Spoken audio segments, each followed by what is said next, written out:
tema de hoje que nós vamos tratar é sobre perdão. Constantemente eu sou perguntado, como pastor, e questionado a respeito de uma pessoa estar no Senhor, estar na igreja, servindo a Deus, e viver com mágoa, ressentimento, com ódio no coração. Daí então vem a pergunta, né? Eu ouço isso constantemente: pastor, pode uma pessoa viver na igreja, servindo a Deus, e guardar mágoa, ódio, ressentimento no seu coração? Pode uma pessoa ser cristã verdadeiramente e não liberar perdão para o seu irmão? Ok, então hoje nós vamos falar sobre esse tema. Vamos falar sobre perdão. Eu confesso a vocês que esse tema não é um tema fácil para a vida cristã. Eu confesso que não é um assunto tão simples como nós podemos imaginar. Qual é o problema com essa questão? Uma pessoa está na igreja e ela não tem facilidade, ela não consegue perdoar. Qual o problema nisso? Bom, inicialmente, a nossa referência sobre esse assunto é, sem dúvidas, a palavra de Deus. E Efésios ele é um livro muito especial que trata desse assunto. E Efésios, capítulo 4, lá no versículo 32, Paulo diz exatamente assim: sede bondosos, misericordiosos, perdoando-vos uns aos outros, como Cristo também nos perdoou, ou em algumas traduções, vos perdoou. Então, muitas pessoas tratam desse assunto, perdão, como uma questão emocional apenas. E nós sabemos que, de fato, a mágoa, o ressentimento, o ódio atua exatamente na nossa alma, nas nossas emoções. Mas o perdão, esse assunto, é antes uma questão espiritual. É preciso dizer isso. O perdão não é somente uma questão de sentimento, de mágoa, de alma, de guardar mágoa, de ressentimento apenas. Quando nós vamos para Efésios, nesse capítulo 4, versículo 32, onde nós somos desafiados por Paulo a ministrar perdão, porque Cristo também nos perdoou, nós podemos constatar uma questão interessante. A gente vai ver que, antes de mais nada, o perdão é uma atitude de obediência. Aliás, o pedir perdão é uma atitude de obediência. O liberar perdão é uma atitude de humildade, de obediência também. Mas muitas pessoas, elas dizem assim, nesse período que eu tenho atuado como pastor, eu tenho tido a oportunidade de me relacionar com as pessoas, elas dizem assim: pastor, eu não sinto de Deus, eu não sinto ainda vontade de perdoar. E é verdade.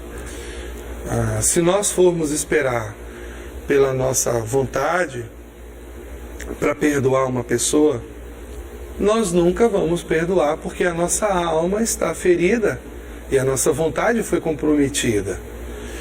Muitas pessoas falam assim para mim, eu já ouvi isso alguns anos atrás. Uma irmã falou assim para mim: houve uma dificuldade, um desentendimento entre duas irmãs na igreja, e uma falou assim para mim: pastor, eu quero dizer uma coisa para o senhor, eu vou para o inferno, mas eu não perdoo essa pessoa.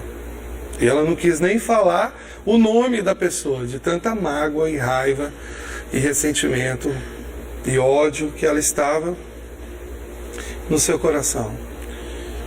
E constantemente eu tenho ouvido essa expressão: olha, eu prefiro ir para o inferno do que perdoar aquela pessoa, porque o que ela me fez foi muito grave, foi muito doloroso. Pois bem, eu tenho ouvido essas frases durante o ministério pastoral, e eu digo a você que é muito triste isso. Quando uma pessoa ela tem a coragem de dizer que prefere ir para o inferno do que perdoar um irmão, é porque ela está, de fato, vivendo um momento muito difícil na sua vida, onde ela vem abrigando ódio e ressentimento, e muito provavelmente ela já esteja com raiz de amargura no seu coração. Então, como lidar com isso? Como lidar com a mágoa, com o ressentimento, com o ódio? O que a Bíblia fala sobre isso? E como nós podemos driblar essa situação e vencer o ódio e, na verdade, não permitir que o ódio, a mágoa, o ressentimento encontre guarida no nosso coração, e nós vamos vivendo, então, com pendências, com desafetos, com inimizades no meio da igreja. E qual é a implicação disso para a nossa vida?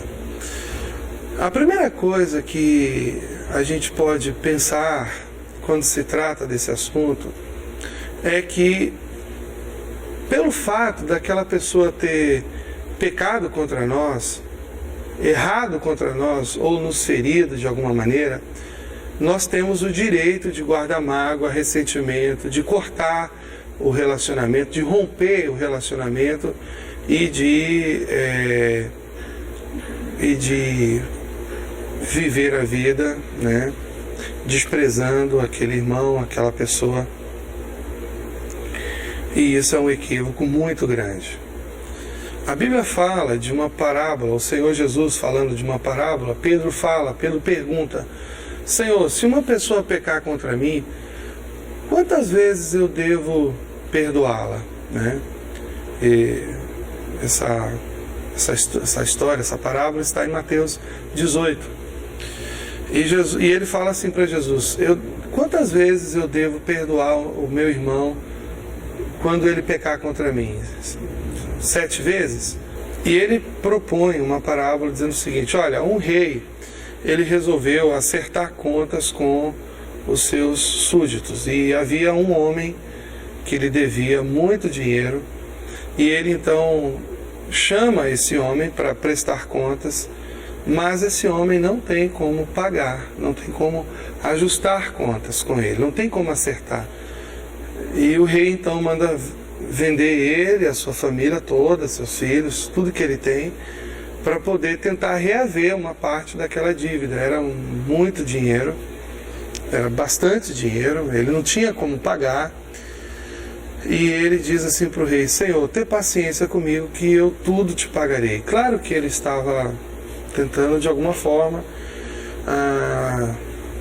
se sair daquela situação, porque ele não tinha mesmo como pagar. E ele então pede, ele clama, ele suplica, ele clama pela misericórdia do rei, de forma que o rei se compadece dele. E a Bíblia diz que o rei cancela a dívida dele e libera ele, solta ele, ele vai para casa. Mas no meio do caminho, ele encontra um conservo, uma outra pessoa, um amigo que estava lhe devendo uma quantia bem insignificante de dinheiro.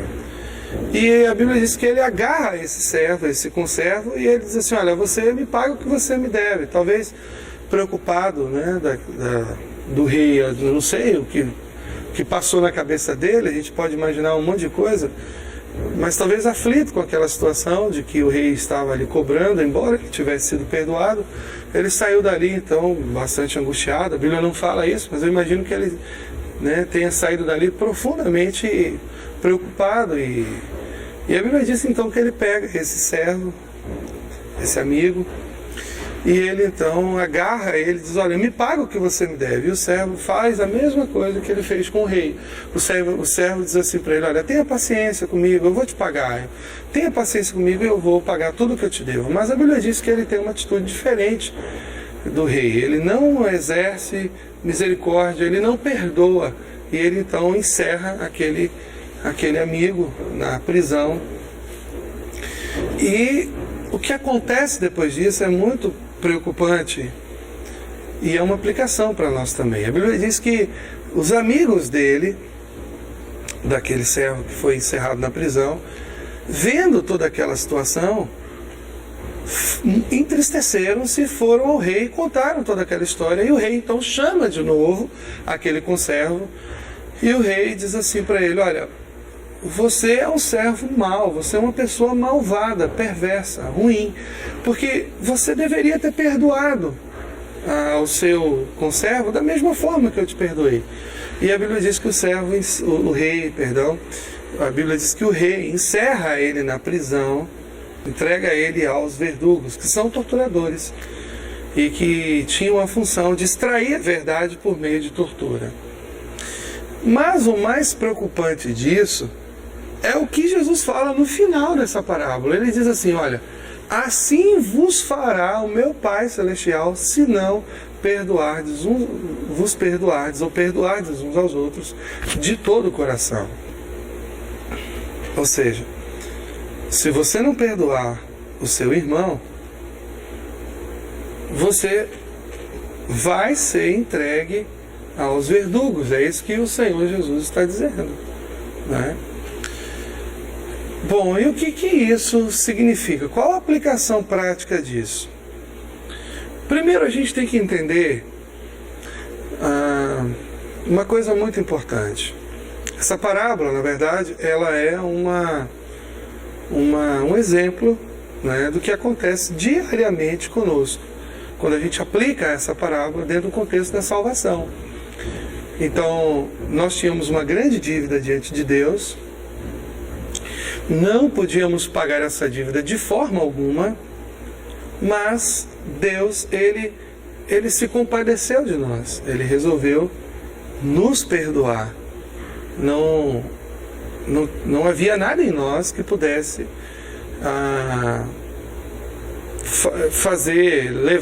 induzir Deus a nos perdoar. Não era essa a questão. Mas ele, por ter um coração bondoso, misericordioso, ele se compadeceu de nós e ele nos perdoou. Bom, depois disso, quando a gente imagina essa parábola e a gente aplica essa parábola na nossa vida, nós que fomos tão grandemente perdoados, somos desafiados a liberar perdão para aquelas pessoas que também agora nos devem.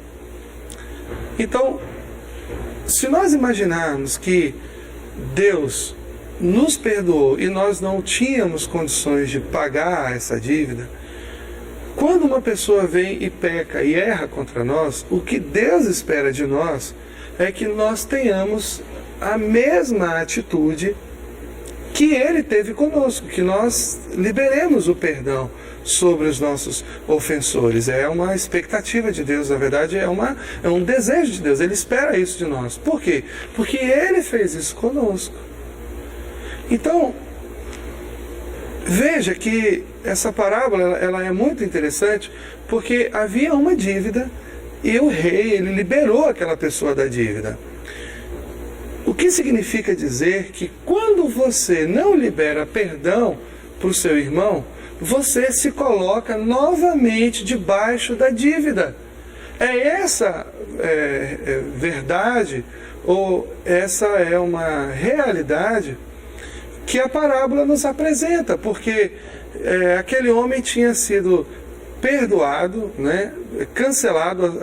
O significado de perdão é rasgar a dívida, cancelar, rasgar, liberar, soltar aquela pessoa. Quando alguém peca contra nós, né, Parece que uma dívida, uma promissória é estabelecida. E nós temos duas opções. Nós podemos tomar, na verdade, talvez até mais que duas, né? Tem gente que leva a pessoa na justiça, comum dos homens. Tem pessoas que, além de não perdoar, né, fazem isso, né, processam essas coisas. Mas, normalmente falando, o que acontece é que a pessoa, o ofendido, vai guardando aquela mágoa, aquele ressentimento, aquelas coisas vão crescendo dentro dele, e então a pessoa, né, despreza, ignora, né, aquele outro irmão. Ela não quer mais saber. Eu ouço muito isso também. Olha, pastor, eu não quero mais ver a cara de fulano, não quero ver a cara daquela pessoa, porque ela fez isso comigo, ela não devia ter feito isso comigo. E a gente vai vendo essas atitudes. Então, algumas pessoas entram por esse caminho, né, de desprezar, de romper o relacionamento.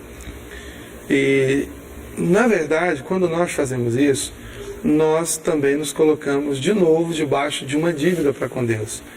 Porque, assim como nós fomos perdoados, e essa expressão, esse entendimento de perdão não é tão simples assim, porque quando Deus nos perdoa, Ele nos capacita, Ele nos habilita a perdoar também, porque nós experimentamos o perdão de Deus. Uma pessoa que não conhece o perdão de Deus, talvez essa pessoa ela tenha mais dificuldades, ela tenha problemas em perdoar, porque ela não conheceu, ela não experimentou isso, ela não recebeu o perdão de Deus. Mas uma pessoa que foi perdoada por Deus, que experimentou o novo nascimento, é isso que essa parábola de fato quer dizer, significa para nós, que pelo fato de nós termos experimentado o perdão de Deus, termos experimentado o novo nascimento, a palavra fala em 2 Coríntios 5,17, aquele que está em Cristo, nova criatura é, as coisas velhas se passaram, eis que tudo se fez novo, ou seja, o nosso espírito foi recriado, então nós tivemos uma experiência com Deus muito significativa. É o que fala lá em Ezequiel, né?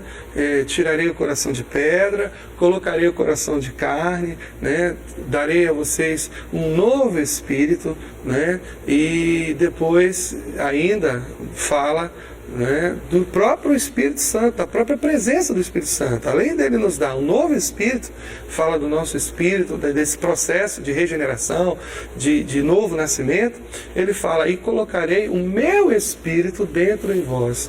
Então, quando nós recebemos perdão de Deus, quando nós experimentamos o perdão de Deus, foi algo tão maravilhoso, foi algo tão tremendo que nós experimentamos, que Deus não tem outra expectativa, outra atitude, a não ser esperar de nós que também nós liberemos perdão sobre os nossos ofensores, sobre a nossa esposa, sobre o nosso marido, um filho, um amigo, um irmão de trabalho.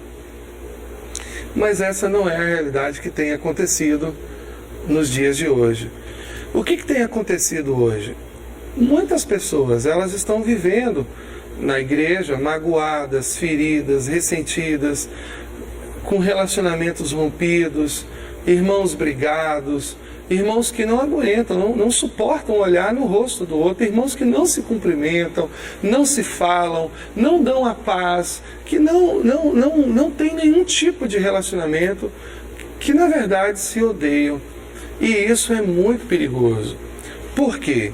Porque a parábola que nós vemos em Mateus capítulo 18 fala que por conta daquele servo não ter liberado perdão, reproduzido a atitude de Deus para com o seu ofensor, a Bíblia diz que o rei, ele então encarcera, ele pega aquele servo, ele cancela a dívida e ele encerra aquele servo na prisão, ele entrega aquele servo aos verdugos. E se você for olhar o finalzinho desse texto, onde Jesus diz assim: assim vos fará meu Pai Celestial, se não vos perdoardes de todo o coração, isso traz para nós um ensinamento muito importante e muito sério a respeito do que significa você não liberar perdão sobre o seu irmão. Os verdugos, como eu já disse antes, eram soldados torturadores esses soldados, eles tinham a missão, a responsabilidade de, por meio da tortura, eles obterem informação daquela pessoa, porque poderia ser que ele tivesse alguma coisa guardada, escondida, e ele estivesse mentindo. Então os torturadores, eles eram responsáveis por descobrir a verdade. E o que isso significa hoje? Você já reparou que muitas pessoas, ou praticamente todas as pessoas que negam perdão, que se recusam a perdoar, elas começam a adoecer, elas têm problemas de saúde, elas têm problemas nessa área. Uma das coisas que a gente pode ver na vida de pessoas que não liberam perdão, que não sabem perdoar, ou que não querem perdoar, é doenças e enfermidades. A gente vê isso claramente, que essas pessoas, elas abrigam doenças e enfermidades. Isso é muito perigoso e sério também. Outra coisa que nós podemos aplicar hoje na nossa realidade neotestamentária,